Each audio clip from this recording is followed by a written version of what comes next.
To be totally honest with you, you don't want to buy any VCR. There's no more demand for VHS anymore. VHS players became the hottest toy in town and redefined home entertainment. But by the late 1980s, pop culture has poked fun at VHS for years. Hey everybody, welcome to another episode of VHS. I am of course one of your co-hosts, Chris.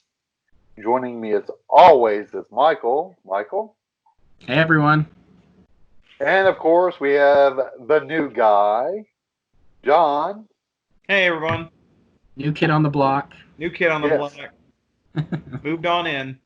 You're gonna be stuck with that for like years. Like 3 years from now, I'm still calling you the new kid on the block. The new kid on the block. It's fine, you know. It's something. But so how are you guys doing? Okay, everything good? Yeah. Pretty. Yeah. As best as we can in this pandemic world that we live in. But yeah. Right. John's really good. He got a new turntable and receiver and speakers. I did, and I've been listening to my vinyls. Yeah, courtesy of Michael and the Groove record store. Yeah, it's a big step of my cheap 5-in-1 Crosley that I had for a while. I was mentioning it to Michael earlier before we started that I've been listening to records all weekend with my roommate, and the speakers have got such a nice bass to them. The floor rattles, so you can feel the music. It's great. It's perfect. You weren't going to get that on a Crosley. Definitely not. Oh, no. No. Well, that's awesome, dude. Congrats. Yeah. So after the episode, we are going to have a contest that we're going to bring up that we're really excited about. So please, everybody, stick around. It's going to be fun. So today we are discussing found footage movies. There is a really strong love-hate relationship with found footage movie within the horror community. So we figure, we like to discuss all of horror. Mm-hmm. And we want to kind of bring it to the forefront. We feel it deserves it. And the two movies we are discussing tonight are Hell House LLC and As Above, So Below. Yep. All right. So the first movie we're going to discuss is As Above, So Below? Yes. Yeah. Okay. You know what? I think I am going to play devil's advocate here. I am going to let Michael give a brief synopsis of As Above, So Below. And Michael, you're better at it than I am. So what have you got? What's a brief synopsis of it? The brief synopsis of As Above, So Below is about a very young female archaeologist trying to finish her father's work. She is looking for the Philosopher's Stone. And the movie starts off with them in Iran in some tunnels that are being blown up, and she finds like a bowl type statue with some writing on it, and that leads her to Paris, France, where they then discover that they think the Philosopher's Stone is in the famous French catacombs underneath the city where they used to bury the dead. And so that brings them to finding some people to bring them into the French catacombs, into some unrestricted areas to find this. And to make a long story short, they basically end up in hell, I'm going to say, and crawl their way out of it. All right. Very good. Much better than I would have done. And not as good as I would have done. I'm messing with you. Because they know I love this film, and Michael's impartial to it, but I do. Yeah, I guess bury the lead a little bit. I love this film. So you know what? We all watched this week to prepare for the podcast. I'm not going into initial reactions because I don't even remember my initial reactions to watching it. I'm Michael. Do you have? I mean, I know you said that you didn't think you had saw it, but once you start watching it, you realize you had seen it before. Correct? Correct. Which I don't think is a good sign, but Right. So, I have. let's just go with our newest reactions, our since we've watched it this week, and we'll start with John. Upon watching it this week, reactions. Your initial reactions to watching it this week. This week. Well, as I said before, I love this film. I remember seeing it in theaters. It's very much Dante's Inferno, kind of a retelling of that, and they mention that in the film, the story of Dante dreaming of going through the 9 levels of hell, and each level being harder to get out of. So it kind of pings on that as them going into the circles of hell and them trying to find their way out.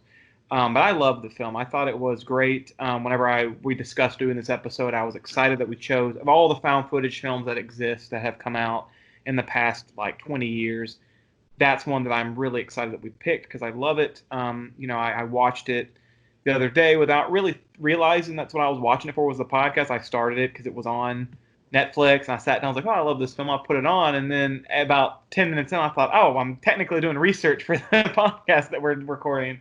I love it. It's a good film. I think it's got a really good visuals, and I love the ambiguous ending of it. And I have the theories that I formed watching the film and rewatching it. I always come up with other clever things that I think about what happened. I actually came up with a new theory for the ending for this podcast today. So that's kind of fun to get into that. Yeah. All right. Nice. Michael, you watched this last night? Is that right? I did. I did watch it last night, and as I watched it, I realized I have seen it before. I don't think it's a bad movie, but with that said, I didn't think it was horribly scary either. For me, the best thing about the movie was Ben Feldman. I love Ben Feldman. He is pretty, and I love to look at him. I'll leave it at that. Let me ask you this. Okay. And this is going to be kind of a midsummer thing. You didn't think Midsummer was scary, but you thought it was creepy. Yes. Do you think As Above, So Below is creepy or had a creepy moment? There's definitely creepy moments, and it's not that I didn't like the movie. I like the movie. I appreciate it. I love that kind of where they integrated actual history. I love that kind of stuff because then I have to jump down a rabbit hole and be like, were these real people and all this stuff, which I thought was really cool. I just didn't, overall, I didn't find it that scary. But yes, it is creepy, especially when they are trying to get back out, and they're basically, as John had said, going through the 9 levels of hell to get back out. Okay. Okay. Fair enough. Fair enough. What about you? What are your thoughts?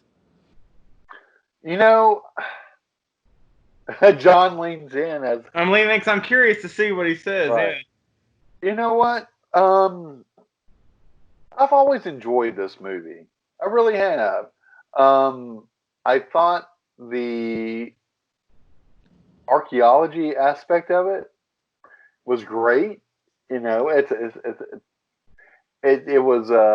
It's not just found footage, ghost. There's a little more to it. Yeah. I always thought, it's like Indiana Jones meets, a paranormal horror found footage movie. Just because of the archaeology aspect of it. That definitely kept me intrigued in the movie. I thought, I do. I enjoy it. I wouldn't say that I'm probably as big of a fan as John, and he'll probably end up teaching me some stuff about it throughout this episode, so I'm really curious to hear some theories and things about it. So Michael mentioned Ben Feldman. Yeah. So let's kind of just go through the cast real quick. How do you pronounce her name? Was it Perdita Weeks? Yep. Played Scarlet. Yeah, played the lead, the female lead. I thought she did a fine great job. Oh yeah. Yeah, she did a great job. Ben Feldman, of course. I remember when I first watched this, it wasn't me thinking, because I had seen it a while back. So it wasn't like I saw him and thought, oh my God, it's, the guy from Superstore. Right. Yeah. What I thought was, oh my gosh, the guy from the Friday the 13th remake. Yeah. I thought the same thing. I thought the same thing. I did. Right. I remember Ben Feldman before that. He was in a one and done series with Fran Drescher called Living with Fran. Way back in the day. And he played her son, and that's where I know him from. That bitch does not age. He's going to be 40 this month. Goodness, she still looks like she did film The Nanny, yeah. Yeah. No, Ben Feldman doesn't age. Ben Feldman's going to be 40. Oh, Ben Feldman's going to be 40. Okay, I was thinking of Fran Drescher. Fran Drescher's in her 60s. But she doesn't really age either. She looks good. Well, she still looks good, too. I saw a picture of her on Twitter the other day, and I thought, man, she's still As we take a detour about Fran Drescher? No, we can't. Unless she's in a horror movie. So, she was. Oh, wow. Okay. Yeah. That's true. You're right. You called me. Called my Santa bluff. Slay. Oh, I forgot about that film. Okay. So bring it back. The other two actors I would like to point out. I am going to butcher these names, and I apologize ahead of time. Francois Civil. Yep. Their guide through the catacombs. I liked him a lot. I really did. I just his reactions to things like they get to a point they haven't been in this part before, but his graffiti's there. He's like, wait, no, that's not that. I didn't do that. Mm-hmm. And then before they enter the spoilers, the gates of hell, his reaction's like, I'm not going in there. Yeah. I really liked his performance. He was really a standout for me in the movie. The other person I want to bring up is I so apologize for slaughtering your name, but Pablo Nicomedes, he was the guy that was stuck in the catacombs, and they found him. Mm-hmm. Yeah. That guy is just like creepy to the point that it's funny. His performance made me laugh. It really did. Just the way he would everybody was like doing their thing, and then it would pan over to him, and he would just stand there, and his shoulders are kind of slunched over, and he's just kind of staring with his mouth open. It was goofy. It was goofy. And then there's the point where I forgot. It's the one where he ends up attacking everybody. He takes the one person and raises them to the ceiling. Before he does that, someone comes up to him, and he kind of does a gesture.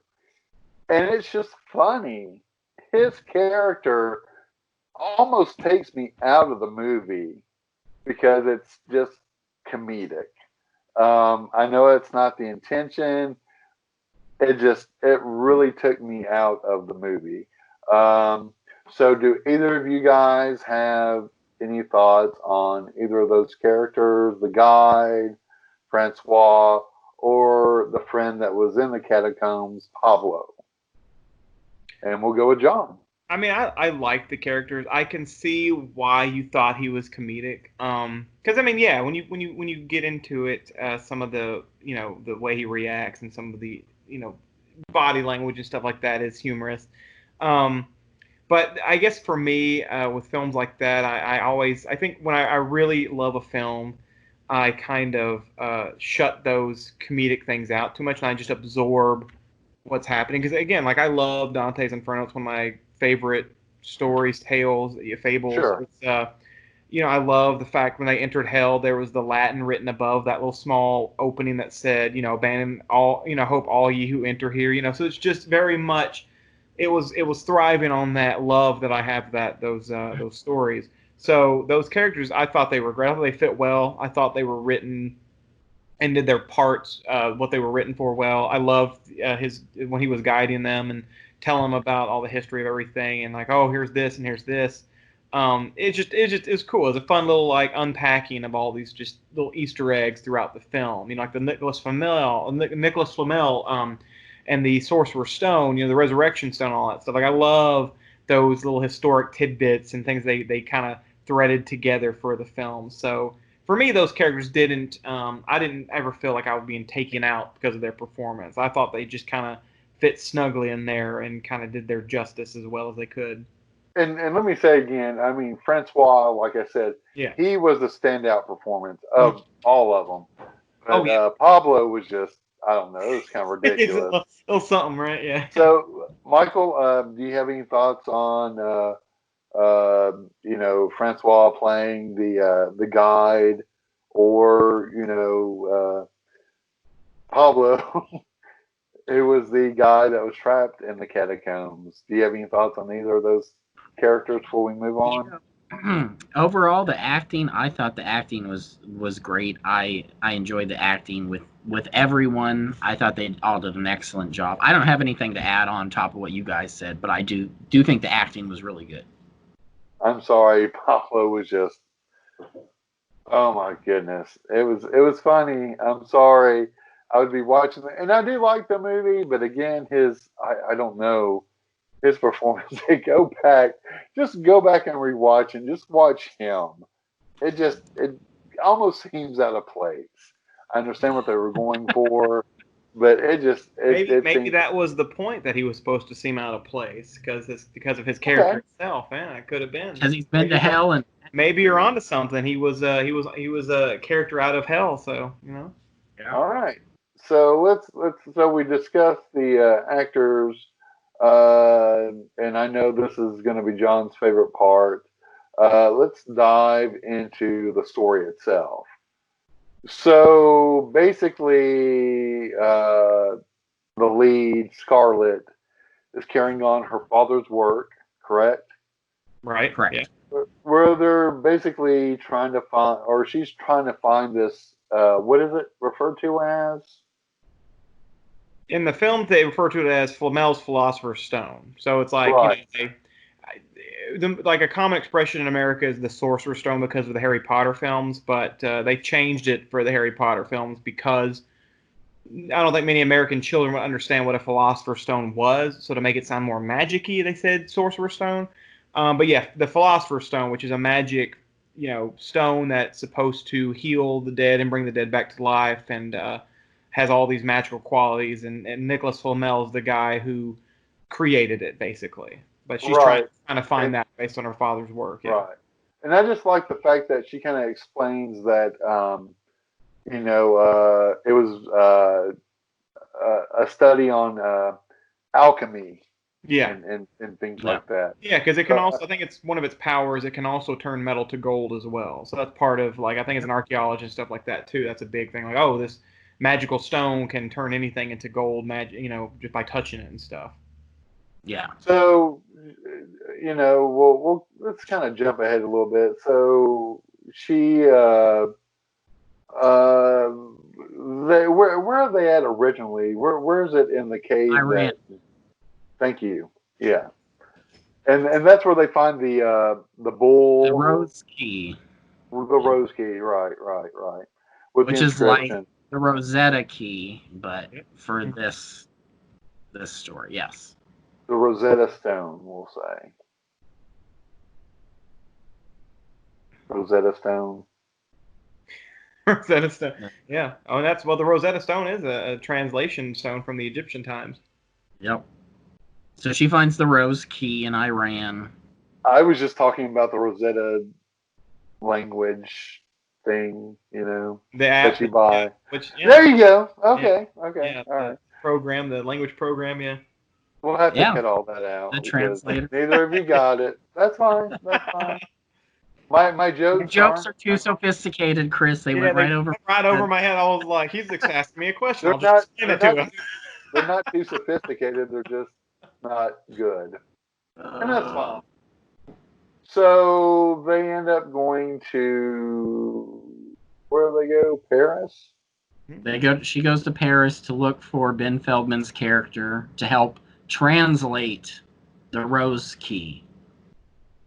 Correct. So they end up doing, I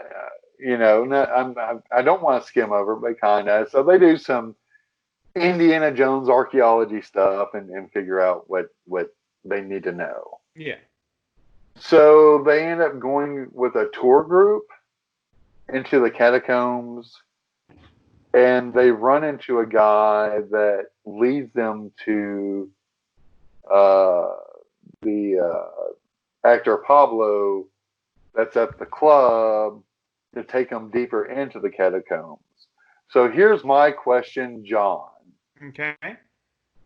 The guy that when they go through the tour guide and it's got the guy there and he tells her who she needs to go to, do we see that person again? Is he anything like significant, or is he just like random guy because she looks back and he's gone?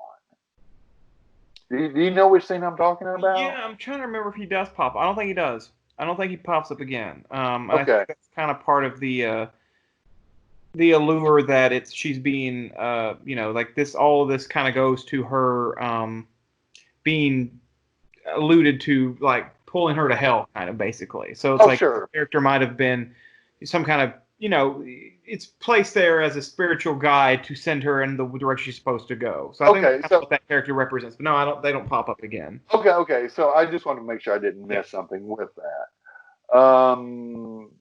So she ends up getting, and I don't want to call them by their character names, and I cannot pronounce his name, but it's the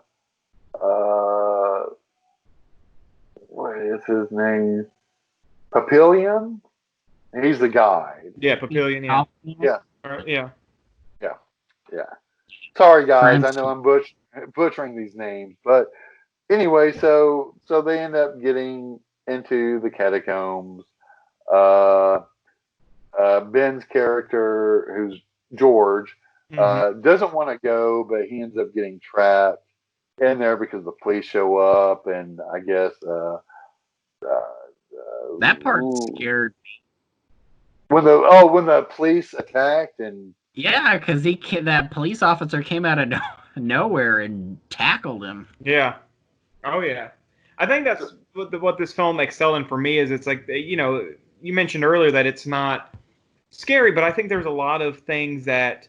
For me, some of my favorite horror movies are films that you stew on, that have scenes that you think about, and the more you think about them, the creepier they get, and the deeper it gets. And there's a lot of scenes in this film for me that the more I watch it and the more I think about it, I sit on it and it kind of frightens me more. And I think for me that's why I love it so much. It's not in your face horror right away. Now I do love those films that are like that are immediately scary, but I have a love for those. The more you think about them and the more that you watch them, the scarier they get, because those ideas really sink in. And I think As Above, So Below definitely fits in that category of films that, the scenes when you watch them and you really break down the imagery and kind of what's happening, it'll really freak you out. Yeah. I can see that. So, after George gets swept into the group even though he didn't want to. Mm-hmm. They then start to go through the catacombs, and they come to an area where Francois's character, Papillon, how do you pronounce it? Papillion? I can't remember. These like I'm with Chris. I'm terrible at I think at I think names. if it's French, it's a Papillon kind of. Yeah, Papillon. Yeah, I I think think it as or American English speakers, we want to pronounce it as Papillion or something. Papillion. Yeah.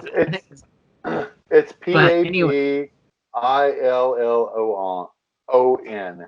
But it's weird, like so, like that double Papillon. L is pronounced differently in Paris. Papillon. Yeah, I think it's pronounced Papillon. yeah. Papillon. Okay.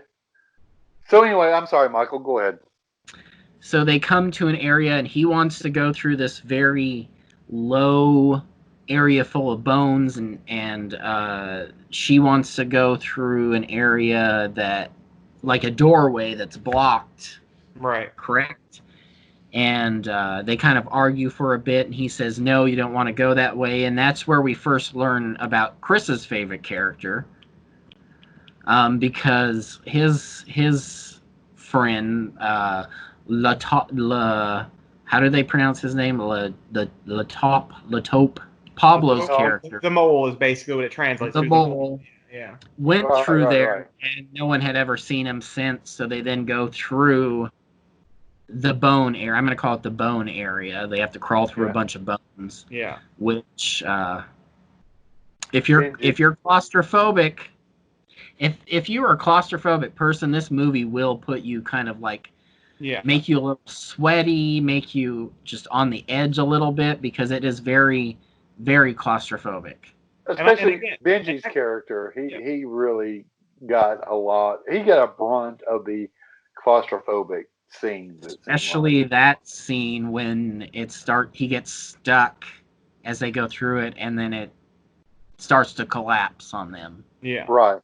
And that kind of goes with what I was saying earlier about this film, like those scenes like that. The more you think about it when you watch them, like you start to feel that tightening of your lungs, like those body like horrors, as I call them, where like you feel trapped. You feel like it's not necessarily like a scary image; it's an idea that sinks in.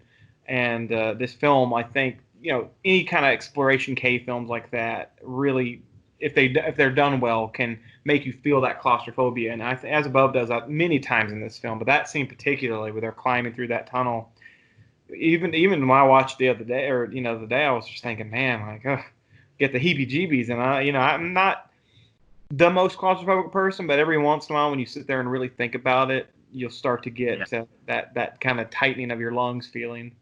I do think they played on the claustrophobia thing really well. Yeah. I think that's what they were going for, and I think they pulled it off. Right. So they get through that part, and then is that where they come across the phone? Well, is there something that happens before that? They kind of end up back in the same area. They crawl through the bones. They end up back in the same area where that doorway is, and they have to break through the door. Yeah. And then that's so I jumped ahead. Right. Yeah, that's where the phone is ringing, and they come across the piano that's intact that shouldn't be. Mm-hmm. So I guess, is it before the phone where? The cultists. That's the cultists. Yeah. Or even before they crawl through the bones, because there is a cult member that Benji sees at a club where they meet Papillon. Yes. Does anyone remember that? Yeah. So, and let me also say, and I know we're jumping around, and I apologize, but the other thing that took me out of the movie was, every time, because it was that same cult member, it was the girl. Yes.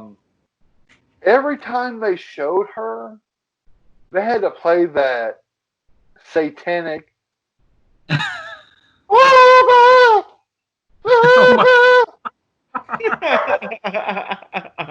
Even Red didn't like that. So, I mean, I'm like, really? Did you have to do that? Do you have to do that? Every time they showed her, she would have to like. Even if she was like looking over here, it was like camera. That's her. I mean, I was like that. That was the other thing that kind of took me out of it. Was that? I didn't even So, notice that, to be honest. oh my No, god. it's Well, like, I've it watched doesn't the stand show. out to me as much either, but I guess yeah. That's me. You know, I'm pointing out mermaid vaginas and theme music. You know, I mean, Apparently. so that really just that kind of took me out of it too. So anyway, right, they run across the cult, and you know they look through one of the caverns, and they're all sitting there doing their thing, and then that's where they approach the phone. The phone's first, right? Yeah. So what? Yeah. Speedy, and he What? claimed he'd never been there before, and then that, but obviously he had because he had his tag in there. Right, right. So the phone, you know, they explained that you know there used to be some phone lines, but apparently they supposedly took them all out. But there's still a phone there. I really need to watch this with subtitles. What exactly is? Do you guys remember what said on the phone to her or Um, something? I mean, He asked why she won't answer his calls. yeah. I guess, okay, yeah, she's like, well, he's like, why won't you answer my calls? Yeah. okay, Basically, is what he's asking. Yeah. okay. Again, So that kind of goes with my theories as to what's happening too. So, yeah. okay, okay. So you know what? Yeah, I'm kind of leading us down this path, and the path is getting real thorny. Yeah. I almost think John needs to kind of take the reins from here because he might be able to. Because I don't want to leave anything out that might be, you know, pertinent or you know important. Right. So is the next the just to hand it off to you, John? Is the next thing the piano? Is that what Yeah. So happens they next? found the piano, and let's see what happens after the piano. That's whenever. So there's a phone, and then they find, well, the next big scene after that, really, when it kind of picks up again, and they find the Templar. They get into the burial room where the Templar's body is, and he seems like he had just died. And then they basically, through that scene, they find Flamel Stone, because there's the scene where the water, and they have to dive under that wall and come up in the other room where the treasure room is, and it turns out to be kind of like that like you described, Indiana Jones scene where the treasure room is kind of a magician's hand, look over here but not over here, and then the stone's actually hidden over here. So when they get it, the trap door closes, and it closes on his girlfriend's arm, Soisa's arm, and then she uses the stone to heal her. And that's when you see the Not to cut you off, John, but real quick, yeah, just the you know, so we talked about the phone, the piano. yeah. So like I'm kind of getting the feeling that I understand once they go through the bones and it's real narrow and they come out and they're at the same place and they have to end up going through Right. that one area. Yeah. So So the area with the piano is where it was that puncture pair is where is the site where like the people had died, had fell to their deaths, where the building had collapsed like It over had- right. ago. So that's where that was. Right. So I guess my point is, like it almost seems like, and I'm kind of jumping ahead for a second, but the you know we're about to get into the layers of hell, Right. but it seems like the phone and the piano should have been further on down than earlier on, if that makes sense. Does that make sense? I mean, do you? Well, I mean, I don't understand because they haven't really reached a part. They haven't reached a part of creepiness yet where it's justified to have the phone and to have the piano, whereas once they go through, the gates of hell, I can see that being there, but that also kind of threw me off too. I think really what it is that again it kind of goes into my theory a little bit for later, but I think that those are taunting pieces from the devil. Like the phone is a taunt, the piano it's something to keep her intrigued enough to keep going. So if they just got done and there was nothing, or there was dead ends, or there was just they didn't find anything interesting, they'd pack up and leave. But the fact they kept finding all these interesting little relics and pieces that piqued their interest, get them moving forward. To keep going until she found the actual entrance to hell itself. Makes total sense. Okay. Okay. Fair enough, dude. All right. So, I'm sorry I cut you off, but we're in the actual treasure room. Yeah. Where there's treasure behind a gate. Yep. And then there's the stone with the what is it called again? The piece that she's looking for. The Philosopher's Stone. So they're looking for the Philosopher's Stone, and of course they have to get it. They have to pull it from the wall itself, and whenever it does, it causes like a chain reaction, and the doors close on them, and they get trapped in there.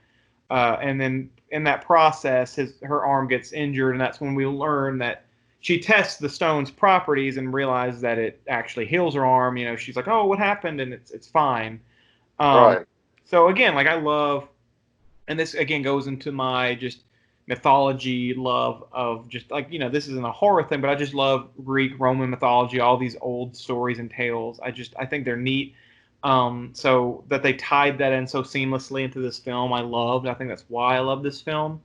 So eventually they leave. She hears, they injure it. They come on a drawing on the door that was the Star of David, and it was symbolized the as above, so below, revealing the door, the hidden door in the floor. So they go through that opening and they find the passage that's marked with the phrase "Abandon all hope, ye who enter here" in Greek, and that kind of boils. That's the point where, well, actually, the when they went through the poems, it came out at the other side, and it was the same. Yeah, and they had to break that thing down that he didn't want to go through. That's really the first. We're going into a bad place. Yeah, but where it's like the as above, so below, like you said, and they break into that area. That's an area they hadn't, at that point, they hadn't seen that before. Right. So it was like, they read the passage, the gates of hell. So at this point, this is where we're actually reaching the levels of hell, right? Okay. Yeah. Supposedly that's like the first level of entering into the sense into like the craziness of what hell is as described by Dante and Dante's Inferno. Right. So, all right, they go through. John? Yeah.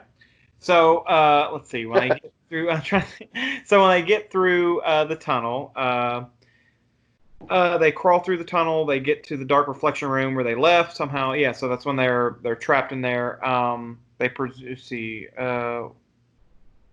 When they get through the tunnel, God, what happens after that? Realize the stone cannot bring back the dead. As far as realism must continue, they keep going. Oh, so the reason that they can't get out, they can only get out is if they go deeper into the hole. So there's no way to get out. So they have they realize the way that we've got to get through this is we've just got to continue on until we get through the path and come out again. And as they're going through this path, they start to realize that everything is a mirror image. Yeah, it's mirror images of what they saw before. So they've kind of passed through a reflection, and I want to there's so many. I have so many ideas based on what I believe that means, as far as the character goes herself. But to get through to that point where I can explain what these like mirror image and mirror rooms are, we'll go through the rest of the film. So they keep going into it. They find the deceased brother in a pile of bones. So they start seeing all these different images. see, is the car next when they get down there and they see the car that's on fire, Yeah. and it's him I want- reliving. Yeah. I want to stop right there. I thought that was really cool because at that point, it's like they go through the passage. It's like this is the gates of hell, Yeah. and they're going around, and then there's the shot around the corner where it's just you just see flames, or you see the silhouette of flames, and you're thinking, or I was thinking, oh my God, are they literally going into That's what I hell thought with too. fire and brimstone? Yeah. So I thought that shot was really effective. And when they come around, it's fire. right. But still, though, I thought leading up to that shot was I thought that was great. Yeah. I thought that was really good. And I think that kind of plays into that paranoia of what do we expect hell to be. And I think this film shows us that.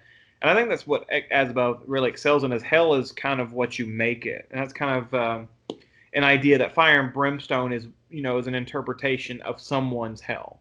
But that's not everybody's hell. So, this person's hell is reliving like a terrible tragedy with that car fire and all that, and where the people die. So I think that's kind of what all these different images and these different, like the car fire, the phone, the people, is they're reliving, they're seeing what their personal hell is and not what people perceive hell to be. Oh, and we forgot to mention once they go into the below part hell, the corpse, when they run across the corpse again and it's rotted. Oh yeah, like a time had passed. Yeah. Right. Whereas when they originally saw it, it was fresh. Right. So I thought that was kind of cool. So they're kind of playing on that. Right. So basically, I don't want to leave anything out, but creepy shit ends up happening, and Ben's character ends up getting bitten by something, and I guess Scarlett somehow figures out that she's got to go back and replace that stone. Came from it. So that so before that is when they see one of my favorite images in the film, and that's Satan. They never straight up say that's who it is. They never allude to it. It's that demon that's in that rocking chair that gets up and looks at them.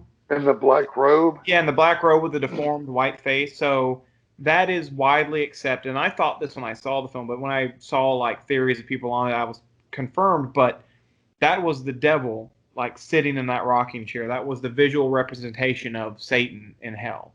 And he lets them pass when they're passing by him, instead of taking their souls, they're trying to redeem themselves.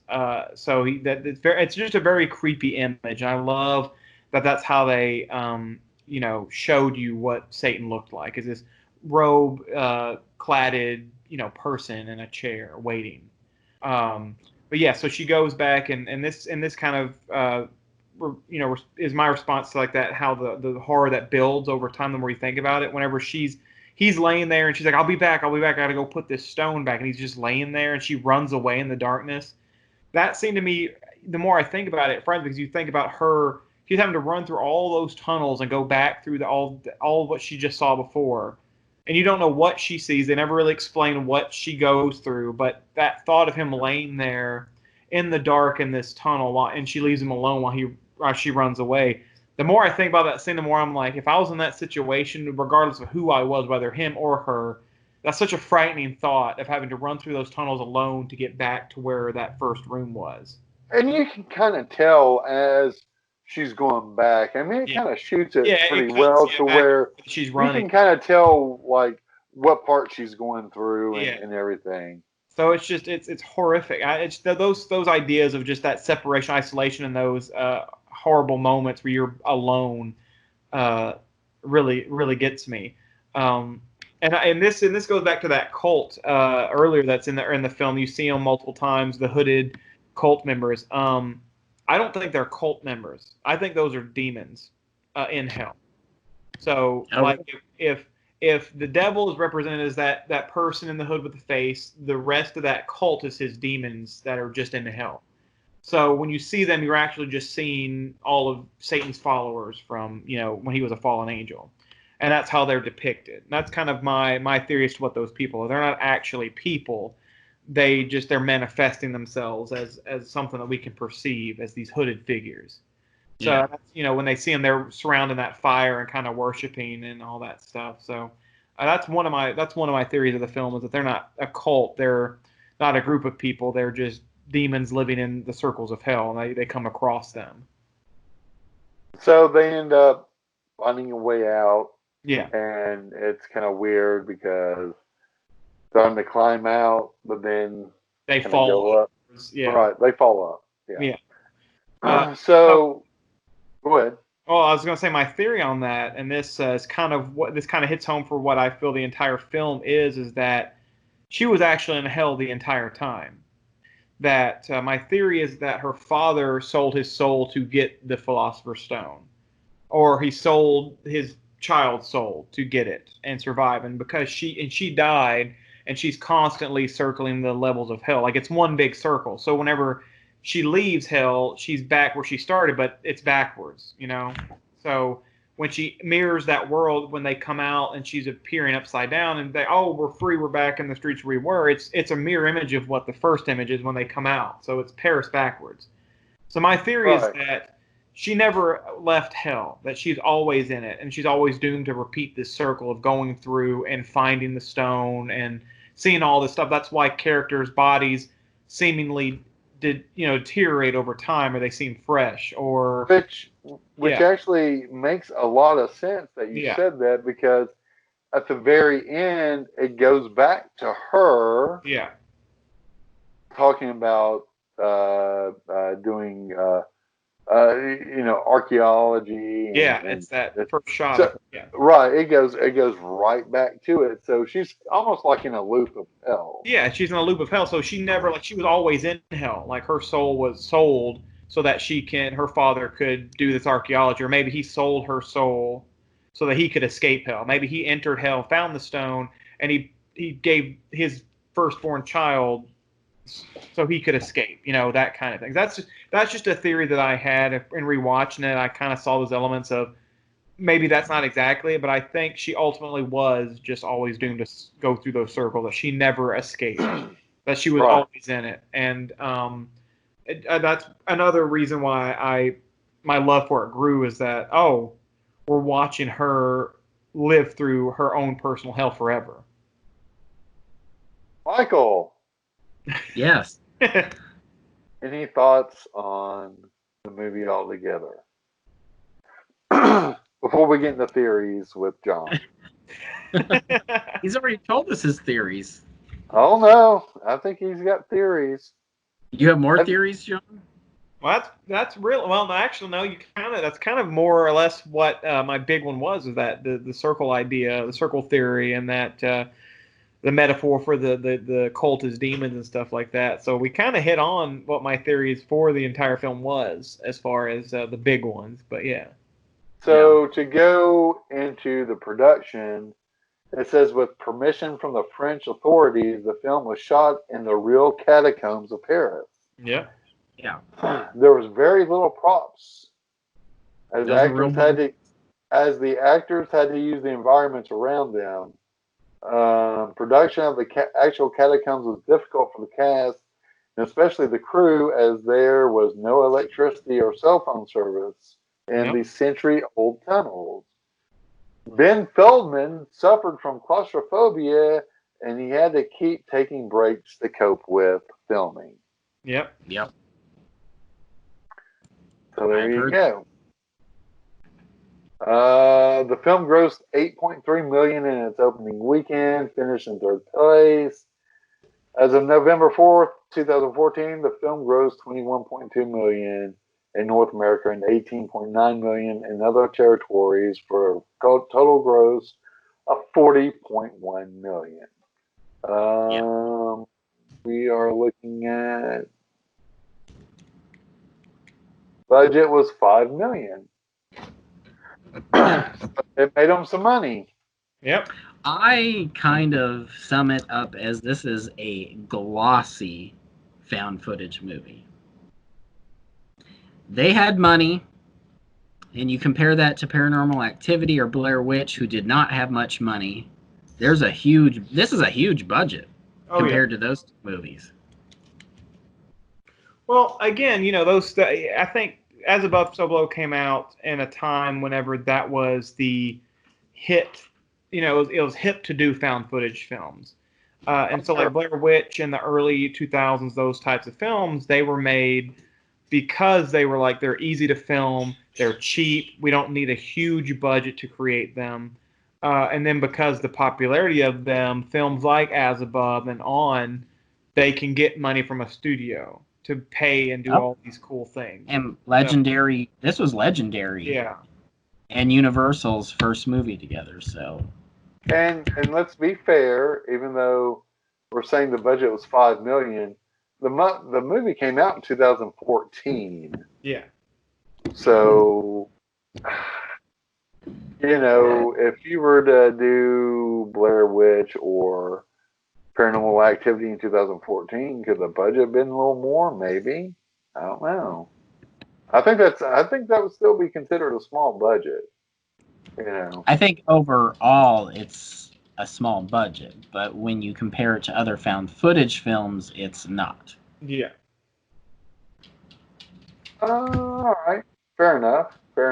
Yeah. I mean, they say Paranormal Activity was made for $15,000. Right. Yeah, and I think, and in that film, I don't think any of the actors got paid for that, for the first Paranormal, did they? I don't remember. I think I remember reading that they didn't really get money for it. Nothing worth a damn. Yeah, not much. Maybe they got free beer or something. So, is there anything else we want to add before we close out this first segment, John? Is there anything that you really want to add, since you obviously enjoyed the movie? I mean, I do too, but you're a pretty big fan. Yeah. I would just say if you have seen it, obviously, if you like it, you probably like it for the same reasons I do.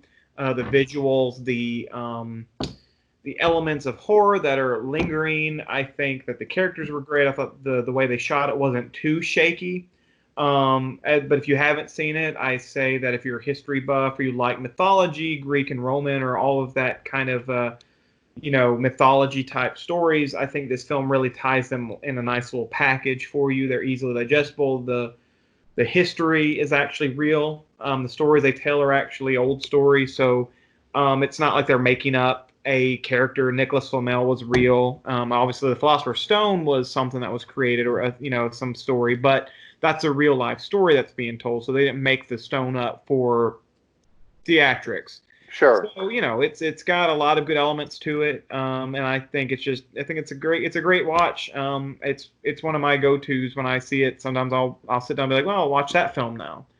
But if you have seen it and you love it, you love it. If you haven't, I highly suggest you watch it. Michael, would Yes, you sir. recommend As Above, So Below? Yeah, I mean, I enjoyed it overall. It is what I consider a more glossy, finished found footage movie. I enjoyed the actual factual stuff that was part of it that they put in there. I thought the cast was great. I did enjoy it overall. For what it's worth, I didn't think I had seen it, but when I rewatched it, I realized I had, if that tells people anything. I'm curious. I wonder if them filming it in the catacombs of Paris played a part in that budget, though.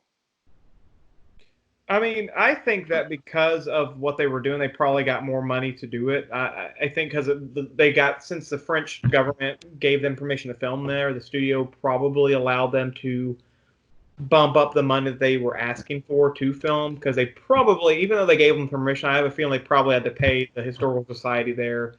Oh, absolutely. That's my point, is the fact that, this movie was a better budget than most found footage, but Yeah.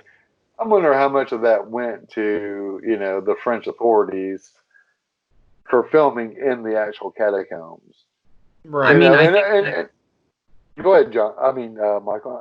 I'm sorry. I think that could be a factor, but I think for me, the bigger factor is Legendary made this, whereas Paranormal Activity, Blair Witch, Hell House are not made by big production companies like Legendary, who has a distribution pact with Universal. And I think that, for me, is partly what probably came into play versus what you think it is.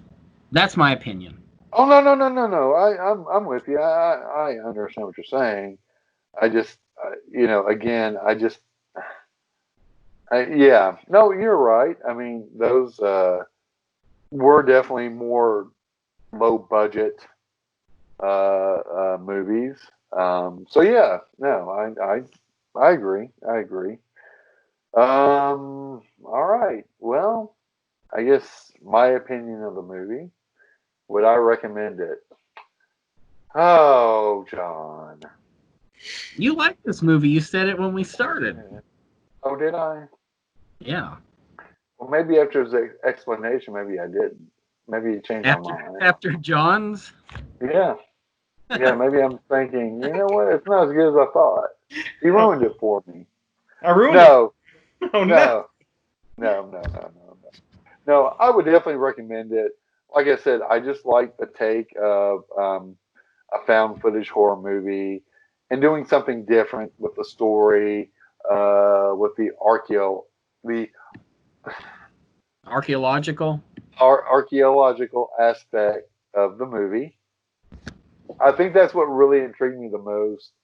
I thought the cast was fine. Again, there were a couple of things that took me out of it, but I mean, overall, like I said, it's on Netflix right now, and I know I've watched it once this year before we decide to, do an episode on it. So yeah, I definitely would recommend it. I definitely go back and watch it every now and then. So yeah, so we all agree to watch As Above, So Below. All right. So the next movie we are going to discuss is Hell House LLC. Mm-hmm. Michael. Yes, sir. You gave the synopsis for As Below. As Below. What movie was that? As I don't remember that. So Below. as John Beloves. So Below. John, give us a brief synopsis of Hell House LLC. Hell House LLC is a film. It's a found footage film about these people trying to create a haunted house, an annual haunted house in a hotel, and things go awry. And it's the found footage of the people leading up to a tragic event that happened at this haunted house. So it skips the timeline a little bit. So you see some archival footage of people being interviewed about what happened there, and they lead up to the day that all the haunted house opened up. So you see the archival footage of what eventually happened to cause all these deaths. So that is the small, short synopsis of what Hell House is about. Perfect. All right. So last October on Halloween, Michael and I did a live tweet. Yep. Of movies, and I'm the one that recommended this for Michael or for us to watch. Correct. The main reason I recommended it was because I know Michael has a fondness for haunted houses. He loves going to haunted houses on Halloween. So I recommended this. And did we watch Houses That October Built too, or was that later? We watched it prior. Okay. Yeah. So it was in October. I was trying to come up with movies for Michael to watch that he may not have seen before. I thought those movies would have fit really well because he loves haunted houses so much. Yep. So, having said that, that wasn't too long ago that we watched it. So, 6 Michael, months. what were your initial reactions to watching Hell House? My initial. Yeah. You were there, John. Well, everybody else You wasn't. don't know this about me, but I love a jump scare, and I really get into the movie. And this movie scared the fuck out of me. Really? I was hiding behind the couch. I have this weird thing where I'm watching a movie and I'll plug my ears because I don't want to hear the noise. I was doing that a lot. This movie for me had a lot of great jump scares. If Jump you scares go to me. back, I'm Oh sorry, my I didn't God. mean to cut you off. What I was No. going to say was, if you go back to our Facebook page, we did a live feed where we watched the third Hell House. And because I want to get Michael's reaction on film, just so people understand and get a feeling of what it's like watching a movie with him. It's not to make fun of Michael. I think, and I think I've said this before, if there was ever a perfect date to take someone to a horror movie or a jump scare movie, Michael is absolutely the perfect date to take someone to see these type of movies. So yeah.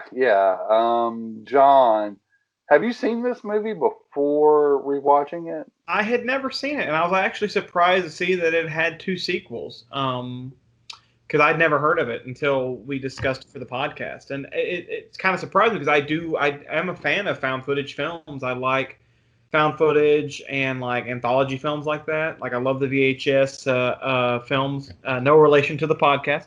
But I love those. I love those films, and so when I heard about it, I was like, okay, I'll look it up. But I was expecting it to be a one-off film, and when I saw that it had not one sequel, but another one that came out just last year, it really, really surprised me that I hadn't heard of it before. So, what were your initial reactions to the movie? It was fine. I think it had some really. I think the ending was good. I liked the last 15 minutes of the film, and I liked the first maybe 10 minutes of the film because it just seemed like, to me, it seemed like it didn't really know what it wanted to be.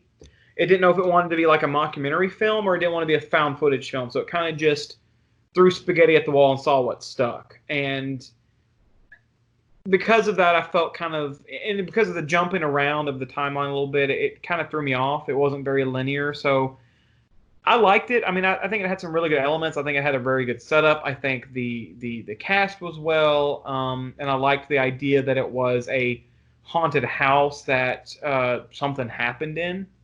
But just the execution of the film didn't sell me right. I found myself drifting watching it. Like I wasn't focused in on it. So I liked it, but I didn't love it. Yeah. Okay. I discovered this movie 2 years ago, and I actually discovered it on Tubi TV, which really? Yeah, which if no one's aware, Tubi TV is a free. Yeah, Maybe it's Tubi TV wants to sponsor this podcast. Yeah, it is. It's on there for free. Yeah. Commercial. So I discovered it on Tubi. I always. That's what I like about Tubi is they just get a bunch of horror movies and just throw it on there, and they don't. You never know what you're going to get. It's almost like back in the heyday in the 80s where you're renting VHS movies.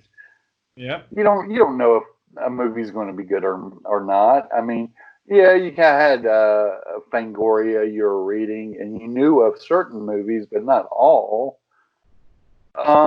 So that was just a movie I stumbled across on Tubi, and I liked it. I did.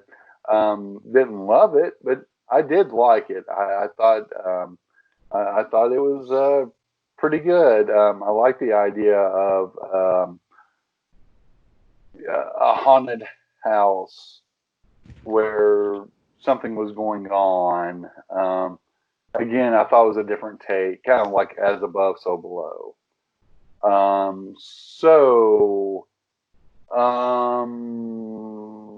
Let's see here now. We won't go into the sequels, but John, you had mentioned you were surprised that, oh my God, there are sequels to the movie. The second one was released exclusively on Shudder. Okay. And I think the third one I think the third one was 2. was 2. So Yeah. this, so I haven't seen them. I didn't look into them, but are they? Is it like one of those where each one is a different story, or does it kind of have a linear story? Is it each one is a different haunted house or something like that? It's linear. A continuation. Okay. All right. Yeah. All right. I can kind of see how they could build upon a world on what they did. So, because that was one of my biggest complaints of the film was it didn't really. I mean, obviously you don't want all the answers in movies like that, but it didn't get. I felt like it didn't give you anything. So that's another reason why I felt kind of jaded of the film. I was like, man, I just felt kind of gypped. You know, there was nothing really grasped me about it. I'm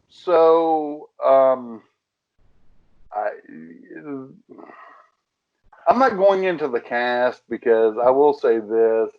I enjoyed the movie.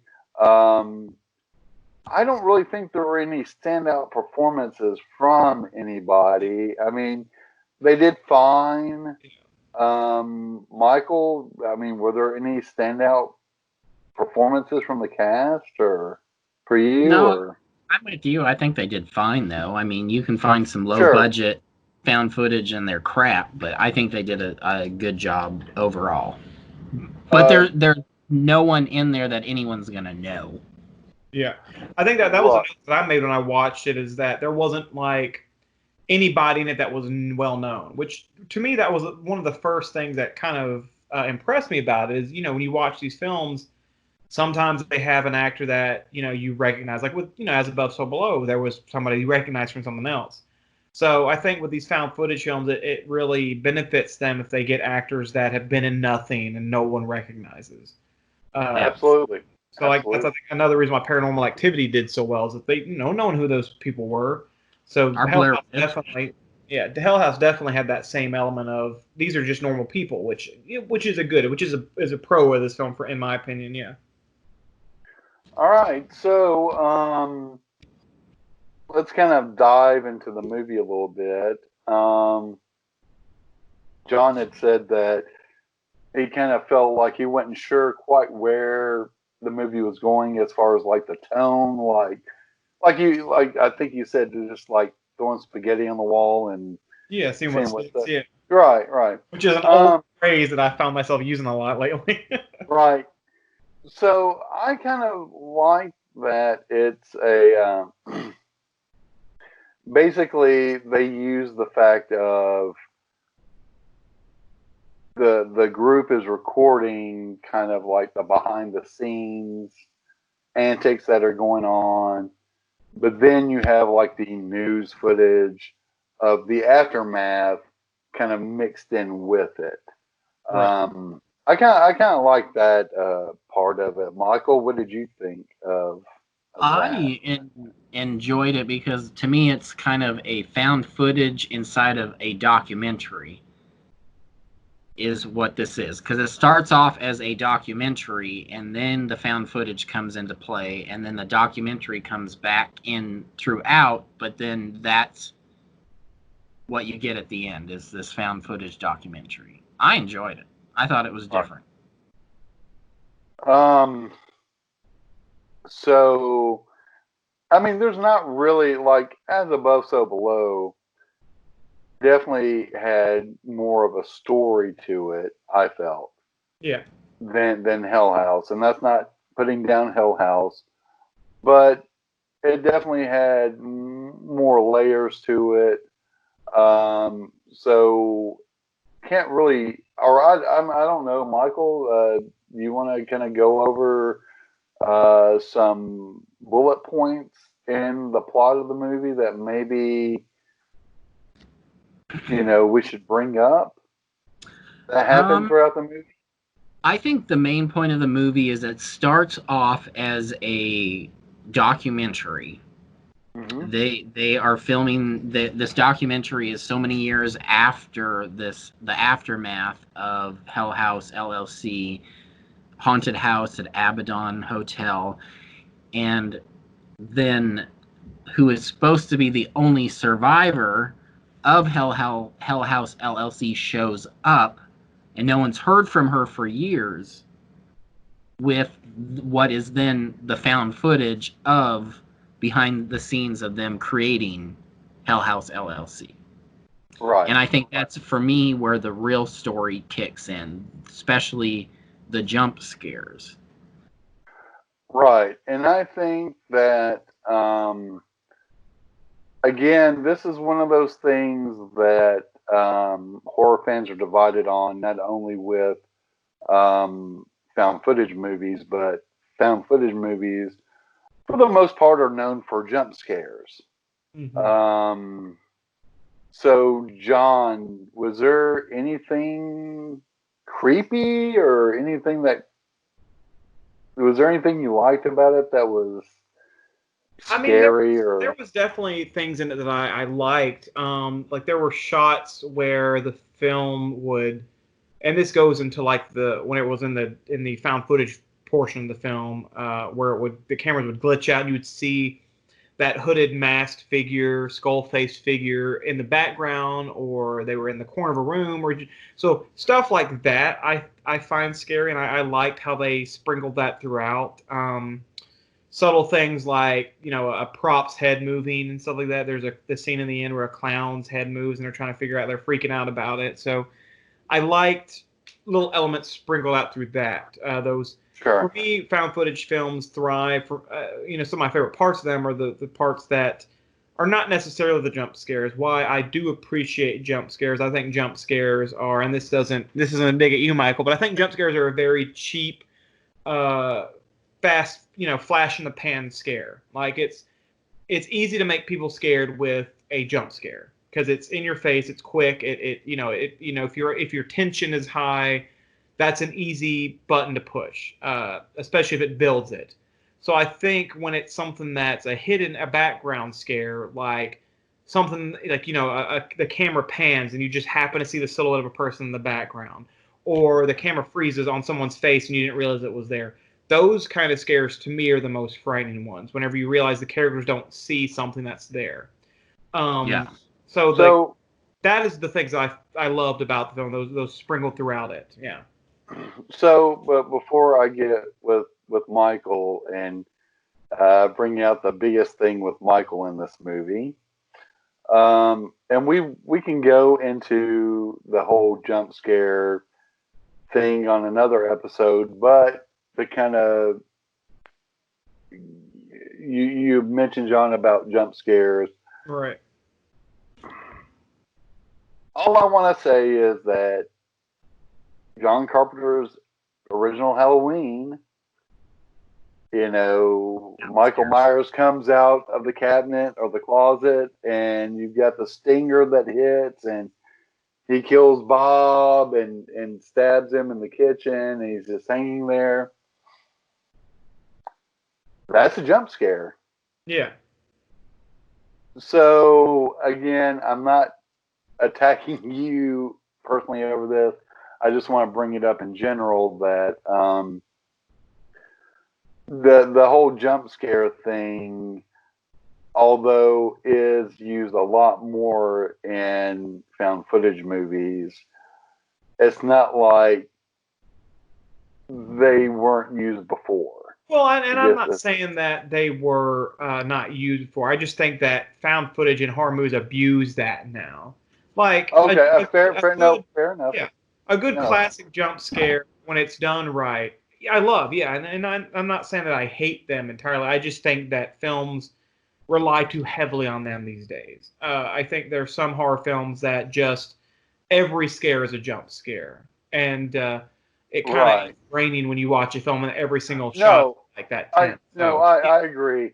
Yeah. And again, let me say, I'm just kind of like looking at the other side of the coin for that, not directed towards you, but in general, because not saying you said this, John, but the thing that kind of frustrates me is I hear so many people online talking about, jump scares are cheap, and I'm like, are they? Are they cheap? Again, I'm not saying you said this, John. I'm just saying when I read online and people are going on about found footage and jump scares, I'm thinking, You know what? For me, it comes down to this. What do we watch horror movies for? To be scared. So whether that is this ramped up terror or a jump scare, who cares? Right. We watch horror movies to be scared. Sure. No, Yeah. absolutely.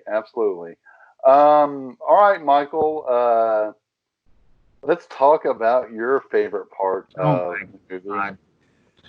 The first scene, the really first scene that sticks in my mind when we watched it that initial night, and then when I watched it again today, is where the one guy that is basically doing the video camera for the first half, or I'm going to say 3/4 of the found footage part of the movie.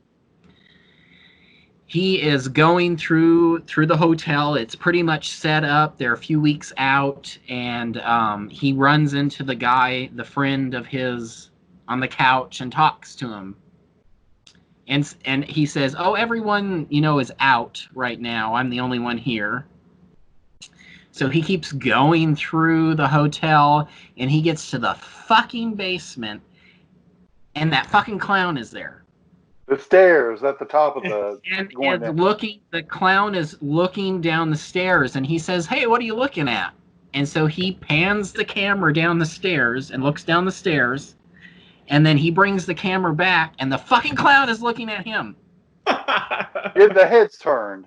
The head is turned, and there was a big moment earlier in the movie where they said, we shouldn't use these or waste this mask on this dummy because the heads don't move.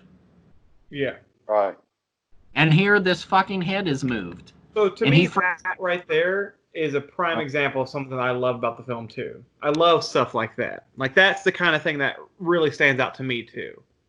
I was hiding behind the couch. I was like, no.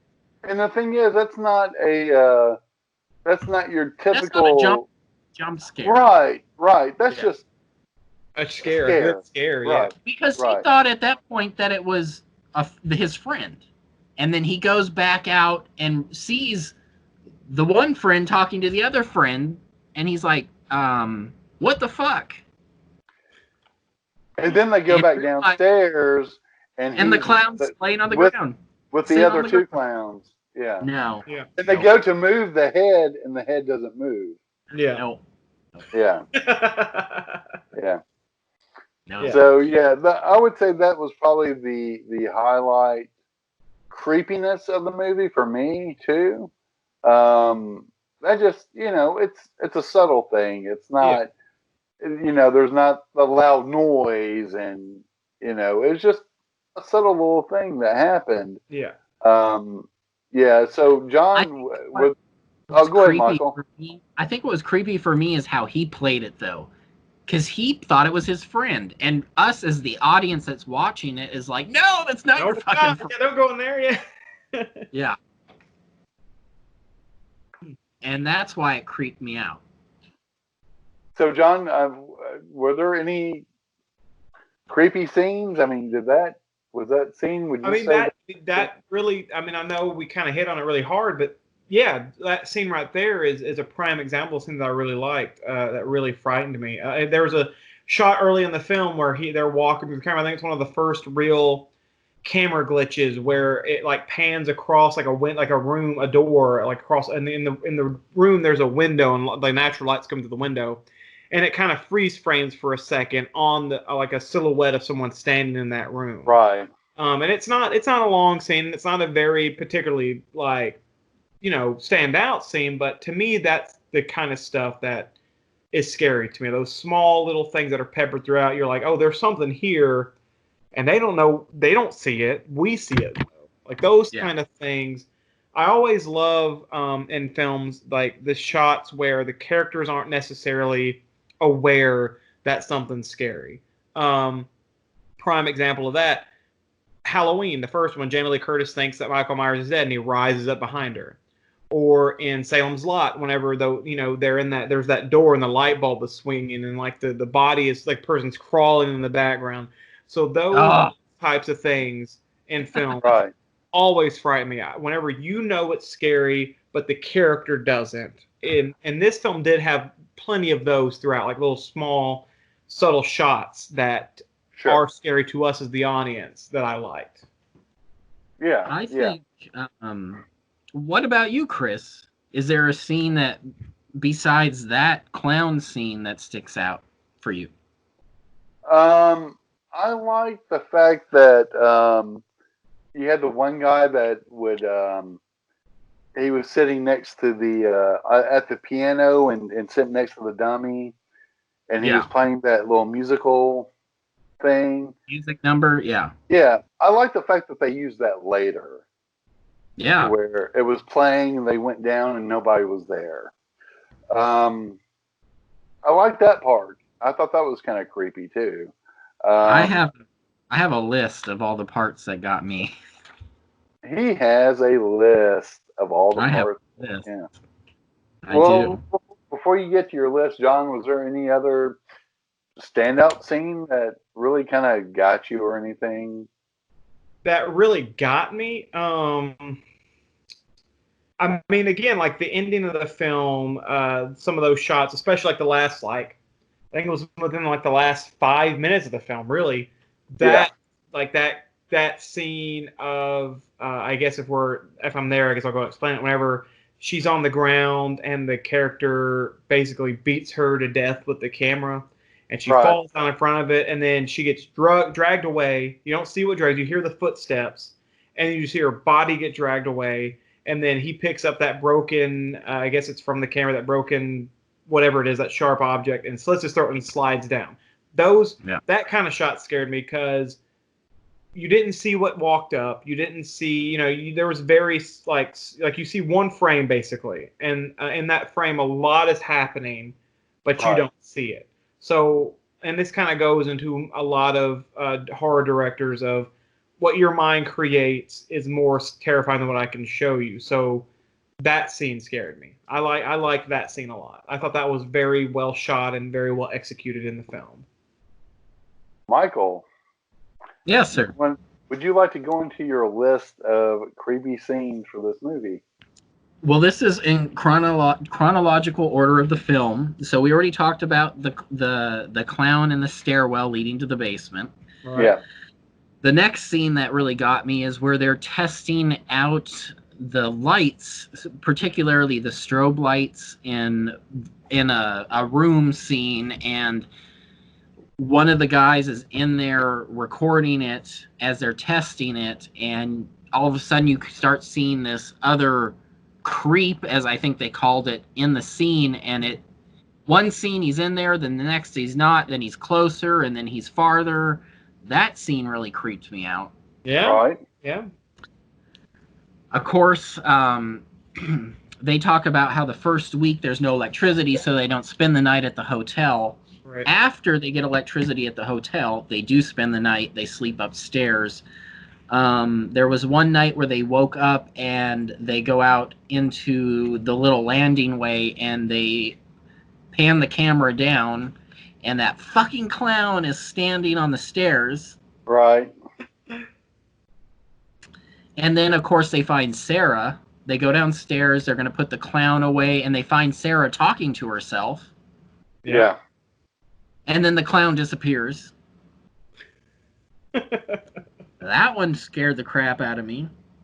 The next scene, and I particularly wrote, I'd fucking die, is where the guy that's doing most of the documentary wakes up and is talking to the camera, and you see some fucking woman up against the wall.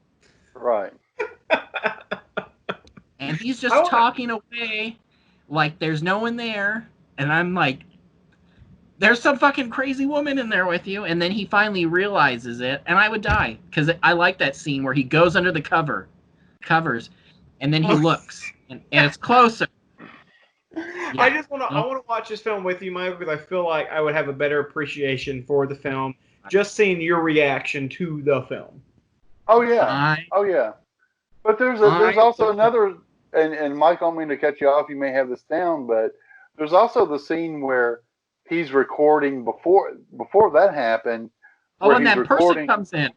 Well, and there's a person at the door, and he thinks it's somebody, and then they walk away. Yeah. And he's like, "What are you doing, dude? Are you sleepwalking?"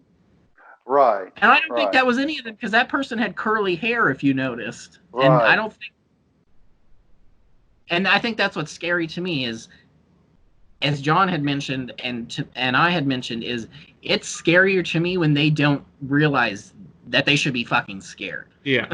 Sure. So the next scene I have is... He has more. The next scene I have is where Paul goes missing because that fucking demon bitch took him. Right.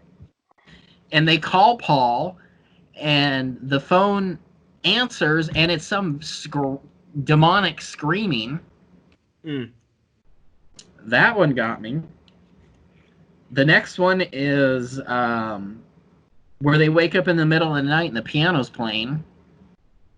That tone, yeah, that little music. And if you noticed, they hear the piano playing, and they go down there, and the piano's not being played. Did you guys hear someone screaming in the background, and then it sounded like someone was being drug away? Nope. I'd be fucking out of there in a heartbeat. Why are you still there?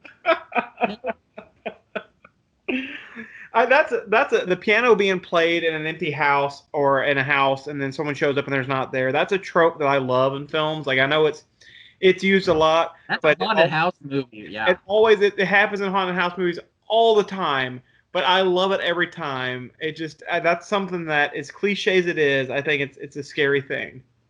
Yes. Oh yeah.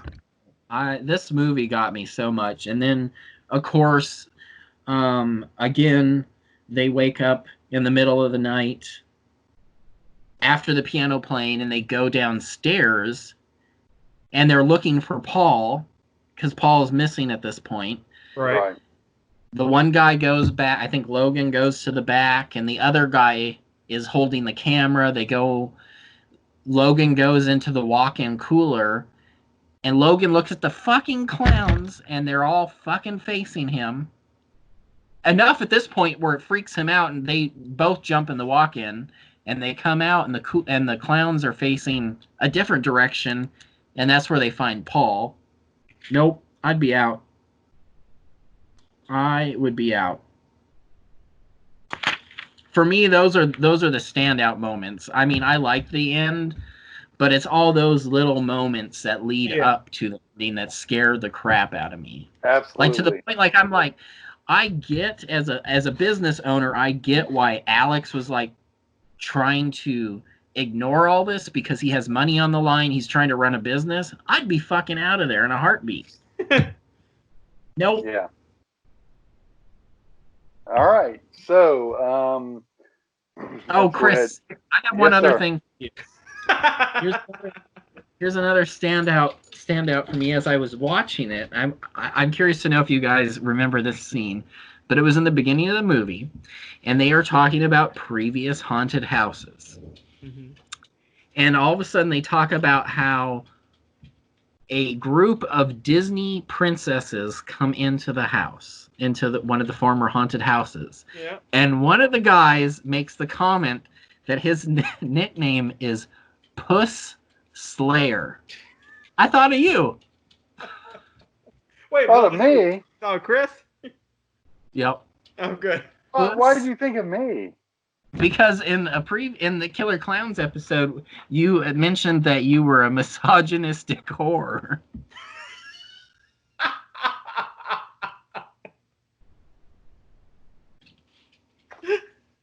And it's on film. It's on film. Yeah, it is. And Puss Slayer. Puss Slayer. So, henceforth, I will be known as Puss Slayer. Yep. I don't want that name. I don't want that. Well, if I'm the new guy forever, you'll be Puss Slayer forever. You know, I can stop recording. Am I gonna have to cut this bit out? Chris henceforth is known as Puss Slayer. Puss Slayer. Oh my god. Did you guys not catch that? I did. I caught it. I definitely caught it. I didn't think of Chris when I caught it, but I caught it. Thank you, John. Or should that be, if Producer D was here, would that be Producer D thinking he's a Puss Slayer, but he's not? Could be. I'd rather it be him than me, but there you go. Anyway, we'll continue on. All right. I really don't have much more for this. Michael, did you want to add anything else before we kind of wrap this portion up, or? No, I think it's an interesting way, and I'm curious because John likes the last part of the movie, but I think it's interesting the direction they went. How is Sarah a ghost? Is Sarah real? What is it? And leads? Sure. Is it her? Does she need to come out of that realm and lead victims to the hotel to sacrifice? I don't know. It's very interesting. And I think leaving it ambiguous like that, open to interpretation, is probably the best way the movie is effective. Once you start watching like the second and the third one, where it tries to explain things, I think it kind of loses credibility. Kind of like, I'll go on record since we're talking about, found footage movies, Paranormal Activity, The Ghost Dimension. I thought that was awful to try and explain everything. I'll even go as far as say Blair Witch is awful. I didn't like how they try to explain things. What you mean the 2000 and what was it, the sequel? You talking about that? The one you like, yeah. The one I like. I do like it. I don't think they explained it that much, but yeah, I get what you're saying. I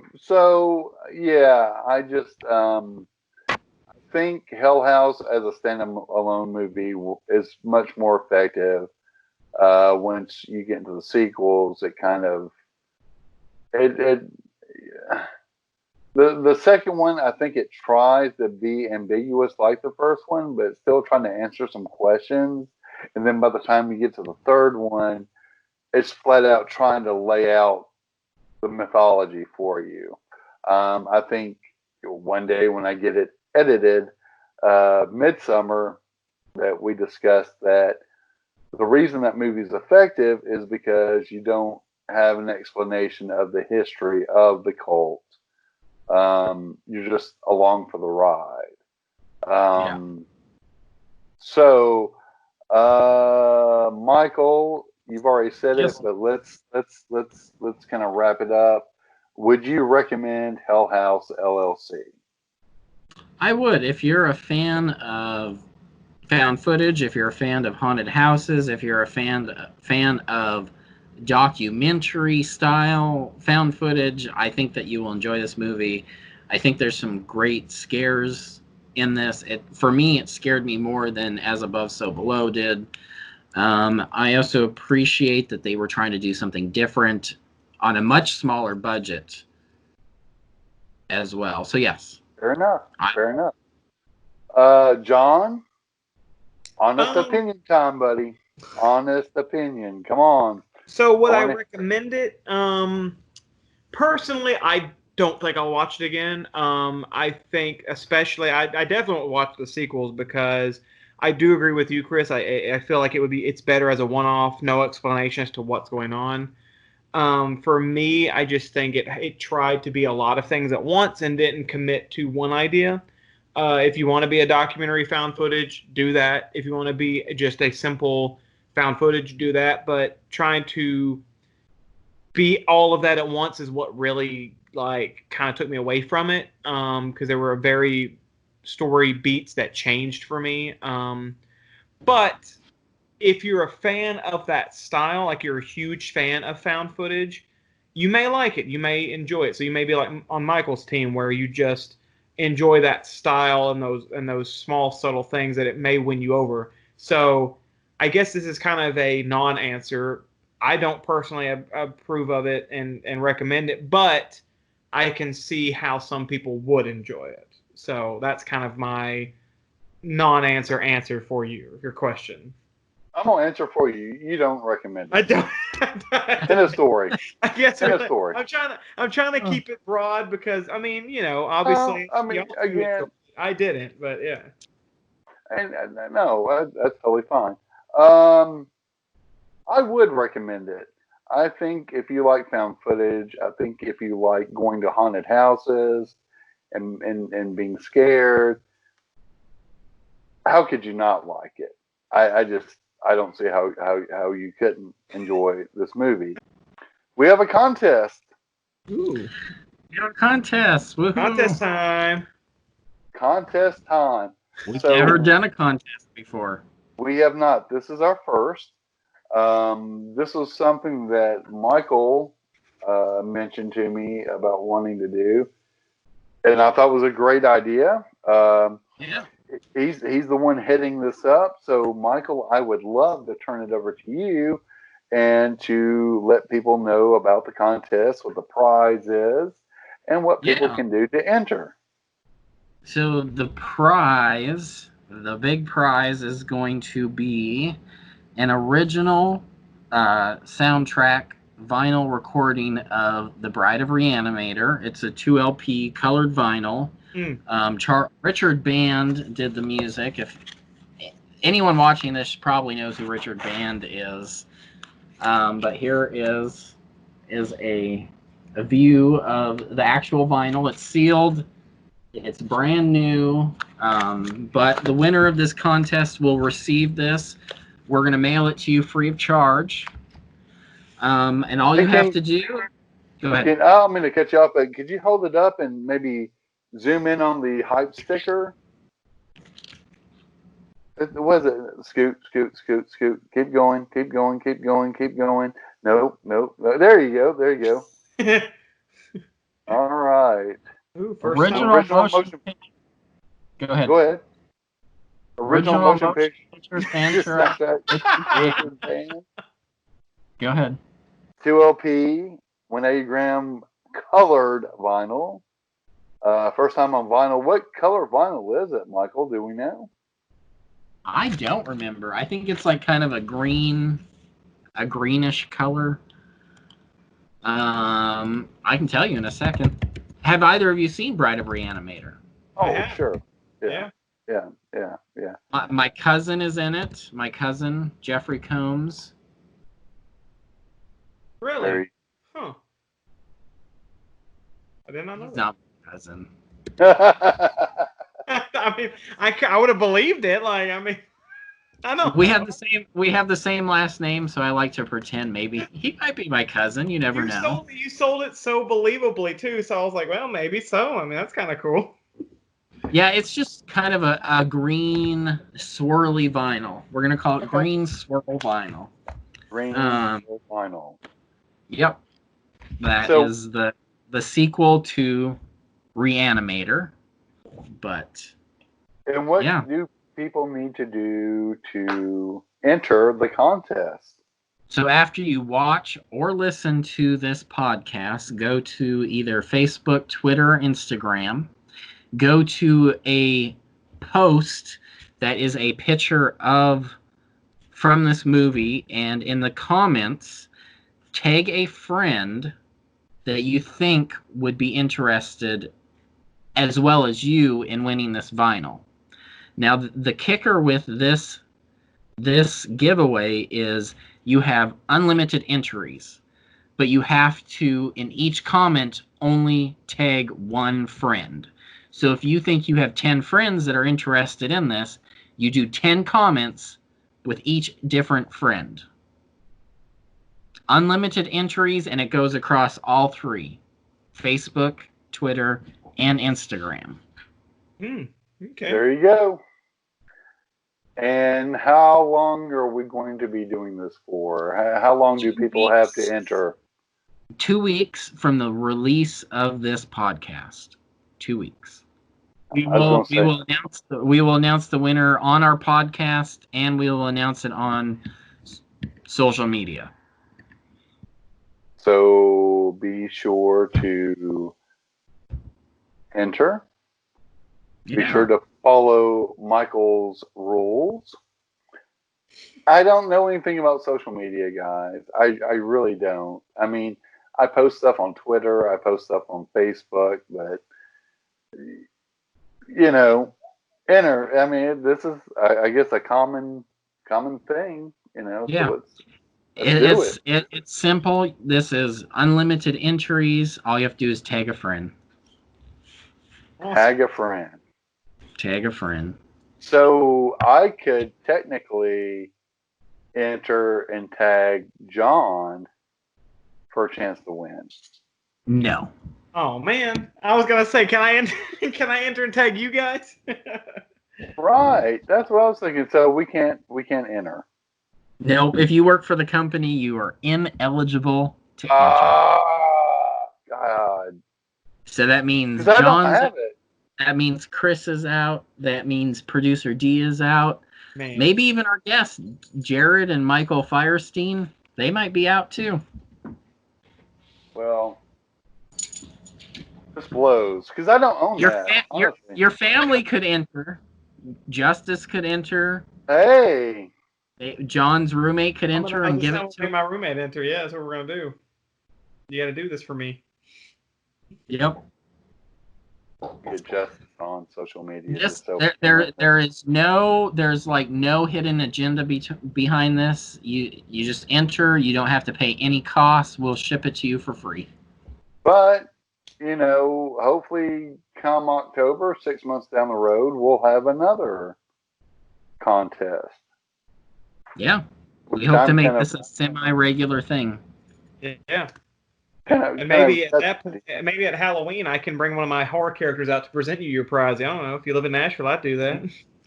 Maybe Michael Myers or, Freddy Krueger will show up and give you your vinyl.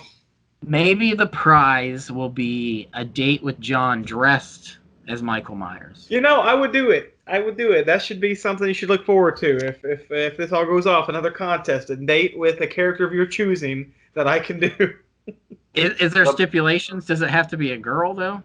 Not anybody. I don't care. I mean, I'm a horror movie character. Who cares? Like, I'm gonna kill you either way. The podcast is not going to pay to fly you out. Yeah, you have to buy your own airfare, but I will buy your meal. How about that? Oh, I was talking about flying you out to meet somebody. No, I'm not flying anywhere. I mean, no, doing that. You have to come here. You have to come to John. You have to come here. Yeah. That's the stipulation. You have to come to me, and then I'll make it worth your while. Wow. No, wait, no, don't make. Wow. Don't make it that. No, don't. I'll be. Wow. Look at the cojones on him. Excuse me. Wow. You'll have the night of your life. That's all I heard. You will. I might even call you the next day if that gives you any indication. Oh, wow. That'd be more than I would do, that's for sure. Well, I wouldn't expect anything less from the Puss Slayer.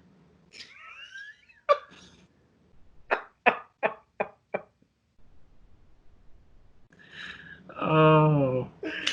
Oh, he's done. He's done. Y'all can't. If you're listening to this in audio only, he is shaking his head very angrily. Giving me the stink eye. The Puss Slayer. My God. Here we go. And Dennis, if you're listening to this and you call me Puss Slayer, I am going to unfollow you. Uh-oh. Out there. Just throwing it out there. Shout out to Dennis. He's Super fan. Super fan, yeah. He's great. Yeah. He's been retweeting. He's been commenting. He's a hell of a guy. I love the posts he puts up was it Full House of 1,000 Corpses? That's what the You know first you'd one. watch that in a heartbeat. That was great. That was Yeah, awesome. if you don't follow us on social media, you definitely got to get on there and see some of the things that we repost and get tagged in because they're always quite funny. Yeah. Oh yeah. All right, so let's go ahead and wrap this up. Michael, Yes, sir. where can they find us on social media, buddy? On Instagram, they can find us at VHS_podcast. On Facebook, they can find us at facebook.com/video horror show podcast. John, where can they find us on Twitter? On Twitter, VHS Podcast 1. That is the number 1. So that's where you can find us on Twitter. Number 1. Chris, what's the email? Don't email us. People, don't email us. Slide into our DMs. That's the best. Our social media. Yeah. Yeah. Our new logo. Yep. Decided to change things up a little bit. Been around for Michael. How long have we been around? 6 months now, something like that. Well, you and I have been going on for over a year. But yes, we debuted the beginning of October. We are at 6 months. Yay! So we're getting a little bit of a cool logo here. So yeah. Get a fresh logo Little going. upgrade. Yeah. Got a fresh contest going on. Michael, would you like to hold up the prize one more time? And you got a fresh member too. You could be the lucky winner and owner of this vinyl record. That's fucking awesome. That's so cool. I love that. I love that cover so much. Well, over. Oh, there you go. Yeah. That's awesome. Flip it over. Yeah. Yeah. That's fucking awesome. What a 2 great- LP. What a great color. prize. Yeah. What is that retail for?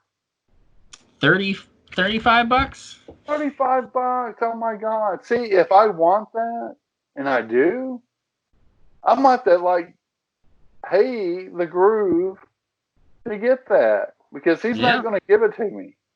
No. He's not That's the gonna same give it to me. price you'd pay on Waxworks if you went to their website. Yeah. Free album. That's fucking Free. awesome. Free. Free. All right. Well, for Michael, for John, this is Chris. We will talk to you next time. Be kind. Rewind. Bye, everyone. Bye. Bye.